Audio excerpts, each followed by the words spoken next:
Paneer butter masala. అసలు ఈ curry ఇష్టం లేని వాళ్ళుంటారా? ఒక్కసారి నా స్టైల్‌లో నేను పన్నీర్ బటర్ మసాలా ఎలా చేస్తానో చూద్దాం.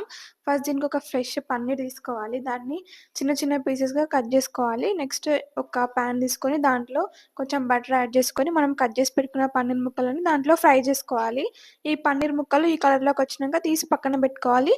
నెక్స్ట్ అదే గిన్నెలో కొంచెం ఆయిలేసి, ఇంకా మసాలాలు సాజీరా, లవంగా, ఇలాచి, చెక్క, మిరియాలు, ఇంకా బగారాకు ఏసుకొని నెక్స్ట్ పచ్చిమిర్చి, ఉల్లిగడ్డ, ఎల్లిపాయలు, ఇంకా టొమాటోస్, కాజు, ఇంకా అల్లం వెల్లుల్లి పేస్ట్, కారం, ఉప్పు, పసుపు ఇవన్నీ మన టేస్ట్‌కి సరిపడా అన్నీ ఏసుకొని టమాటాలు బాగా ఉడికినంక వాటిని గ్రైండ్ చేసి పక్కన పెట్టుకోవాలి. నెక్స్ట్ ఇంకో గిన్నెలో పెరుగు తీసుకొని దాంట్లో కారం, ఉప్పు, గరం మసాలా అవన్నీ ఏసి బాగా కలుపుకోవాలి. పెరుగుని మొత్తం దాంట్లో మిక్స్ అయ్యేలాగా. తర్వాత నెక్స్ట్ గిన్నె తీసుకొని దాంట్లో కొంచెం బటర్ యాడ్ చేసుకొని, మనం ఇందాక కలిపి పెట్టుకున్న పెరుగు పేస్ట్ ఉంటది గదా! అది దాంట్లో యాడ్ చేసి, నెక్స్ట్ మనం గ్రైండ్ చేసి పెట్టుకున్న టొమాటో పేస్ట్ గూడా యాడ్ చేసి, మనం ఫ్రై చేసి పెట్టుకున్న పన్నీర్ ముక్కలు గూడా దాంట్లో యేసుకొని, కొంచెం ఉడికినంక కొత్తిమీరేసుకొని మన కర్రీ రెడీ అయిపోతది. ప్రాసెస్ కొంచెం పెద్దగా ఉంటది గానీ టేస్ట్ మాత్రం మస్తుంటది. ఖచ్చితంగా మీరు గూడా ట్రై చేయండి. వీడియో నచ్చితే సబ్స్క్రైబ్ చేయడం మర్చిపోకండి.